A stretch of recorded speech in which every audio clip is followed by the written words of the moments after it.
Ladies and gentlemen, I'm Thatbloke Z and I am showing you Dungeonland, or rather helping you to decide whether or not it is worth purchasing. Now you do have 3 different profiles you can select from, so you can add another local player. You can set it up on your Xbox controller if you do so choose, and it does work better with it, especially if you're playing the hero. If you're the Dungeon Maestro, the mouse and keyboard's all good. Now the aim of this game is that you can either be the Dungeon Maestro and try and make it as difficult as possible for the heroes to make it through the dungeon in a very comedy way, or you can be the hero and support each other and try and make it through and beat the dungeon. So I'm going to go ahead and show you a little bit of gameplay. First I'll show you being the Dungeon Maestro. So you see down here you get to pick from all your cards, and each one of your cards appears randomly throughout. You get to pick your boss if they manage to make it that far, and a plethora of other little funny things. So I'll just go ahead and jump straight in and show you this from the Dungeon Maestro's perspective. There are a few problems with the game, and I can get to them shortly. Spell's ready for you, Master. You heartless murderers! If you find yourselves with a lost head or lung as you walk around my park, remember that Dungeonland provides instant resurrection. You're out of mana, my lord. So you use mana, which is all here at the bottom of these circles, and as they build up, each card will take a certain amount. For example, this spawner, which is one there, will spawn a random amount of enemies every so often. I could put another one down. Now what I put there was resurrection towers, which means that every time something dies, boom, they just make it come back to life again. And spawners just brought out some more, so that should make their lives pretty hard. I could also put down a big healing aura, so everyone in there gets the health back, but there's no point because they'll just come back to life. So it looks like they're going to fail immediately because the AI in this game is a little bit stupid.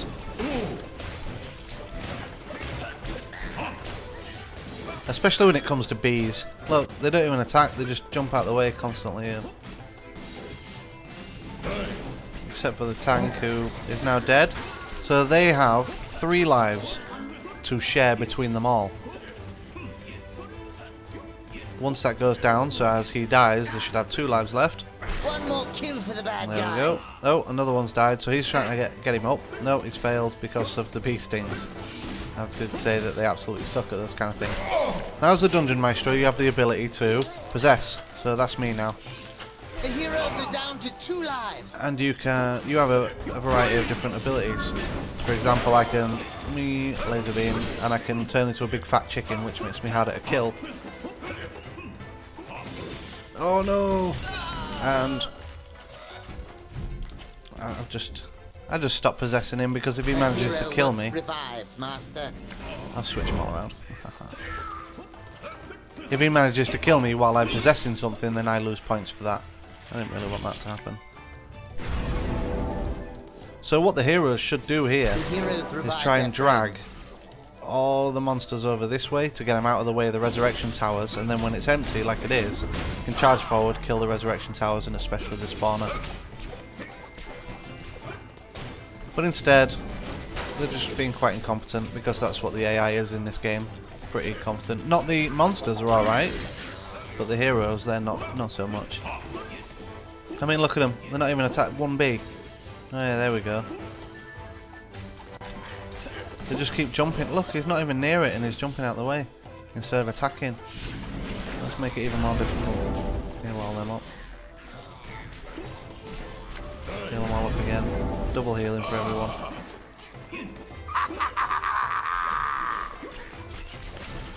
Now you can't spin the camera around, so that's the view that you get, but other than this immediate entrance, it doesn't ever really get in your way, and they make their way through, and once they get through, certain points, they have to try and make it all the way through to the end. When they make it through one of these barriers, you get all your mana back and a fresh set of cards.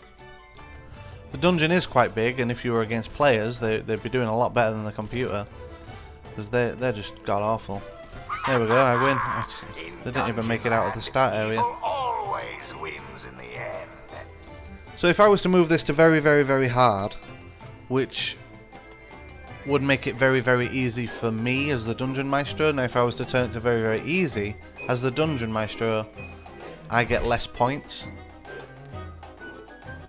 but it also makes it very, I don't know, it's scaling, isn't it? So if I move it to very hard, it makes it very easy for the Dungeon Maestro, and I earn a lot of points, which means that if I go into single player and play as the Dungeon Maestro on very, very hard, the heroes are going to get absolutely destroyed, and I'm going to earn a lot of money, which brings me to the item shop. If I was to put it on very, very easy, then me as the Dungeon Maestro, I'm going to struggle a lot. So the 3 different heroes you can pick from. You get your mage, and you can pick armor, weapons, and you know, lots of other fun things, and bundles and passports are coming soon, so I'm not sure what that's all about. You can pick your rogue. He just throws knives at people. He does a lot of damage, and it's pretty easy to kill. And the warrior does hardly any damage, and he's basically your tank. And the mage, I don't think I told you what they do. They're kind of crowd controller, pretty easy to kill as well. But working together as a team, you can do really well. So this kind of has like a Team Fortressy kind of look to it, as far as the comedy does. So like the mage wears Viking armor or Buzz Lightyear costume. The tank wears a disco uniform, and the rogue wears like a fairy suit. And some of the weapons are pretty comedy as well. For example, if I show you the mage, he's got like, if he decides to go down the frost route, like freezing enemies in place, he gets a giant ice cream on a stick, or a lighter on a stick if he's fire. If another fire one is like 2 sausages on a on a burning prong. So it's quite comedy in that regard, and it's comedy with its enemies as well, like dire ducks and giant squids and stuff. So that's cool. And if you were playing another mode, for example, I don't know, I'll just pick one of these and just play it, and I get to pick my hero then. So if I've picked my electric mage because I find it more fun. Right, I'm ready, let's go. Now I can show you what the perspective is like if you were a player.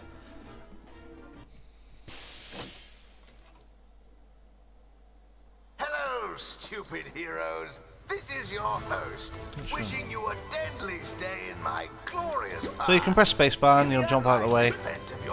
But if you keep doing it, you get very tired. And it punishes you a little bit. But it takes a very long time. There it is. And then I can do it again. So got 3 lives. Those 2 are bots and me. They'll follow me around. The aim is to make as much money as you can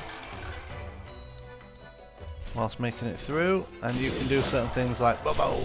You have your own little ability. So for the mage, if he's fire, he can make a firewall, and I can stun as electric, which I find really useful. So this is the kind of view you're looking at. So the Dungeon Maestro gets a much wider view, whereas you get one that's a bit more zoomed in. And this is it. Very simple. It's very fun. I'm not sure what else to tell you about the game. It does have a few faults, like the AI for instance, and then if you're the Dungeon Maestro and move it to very hard or very easy, the scaling is totally based around the heroes and not around the Dungeon Maestro. So you can play 3 players locally, which means you can get you and your friends on the Xbox controllers and you can play against the Dungeon Maestro. But if you wanted a Dungeon Maestro as well, that'd have to be one of your other friends on a different PC playing it. £7.99. It's fun. You'll have a laugh for, you know, you and your friends, or playing it online with a few other people. Which, oh, that's another problem I completely forgot about. Is that when you try and connect to other people online, it takes absolutely ages to bring up your ping. So you're waiting for ages, and then most of the time, let's see if I can get it first time. Here we go. There we go. 2 out of 4 people. Join game. Watch it prove me to be a fucking idiot. Yeah, it has. It's proved me to be an idiot. But usually, I mean, this is about 70%. You shall not take. Let's quit. About 70% of all the maps that you'll try and join, it doesn't let you for no reason. I'm not sure why. That may be a port problem on my side, and it does mention something about opening a port, you know, if you're having problems connecting, but I checked and that port's open for me, so maybe it's another port. But that's an issue for me, and you know, I do join games just like there, and you can join a lot, you can have a lot of fun. For replay value, they're unlockables. You can go through, you can earn your money and unlock it, but you'll find out with the 3 classes that you play, you'll only really like one of them. So for me, I prefer the mage, and out of mage you get fire, frost and electric, and I prefer electric because that's just my preference. I prefer that. So I don't really like the other one. So for my mage, I've bought, you know, I've bought the stuff that I want. I've got my electric stick, I've got the armor I want, I've bought the potion I want, I've got the perks that I want, and that's it. I don't want to play anymore now. So for replay value, you can only really play it for a week. You know, if you're playing it by yourself, you can only really play it a week before you're bored of it. So that's a bit of a shame, because it's a fun game. Maybe that's just me needing friends, I guess. So that's been Dungeon Keeper. Should I buy Dungeonland, not Dungeon Keeper? Fucking hell. Yeah, Dungeonland. Should you buy it for £7.99? You can't argue, and it's a lot of fun with your friends. It's got a lot of comedy value to it, but it does lack in replay value. And if you're playing it on your own, you're gonna get bored of it pretty quickly. So, should you buy it? Depends on your circumstance. So, thank you very much for watching. I've been Thatbloke Z.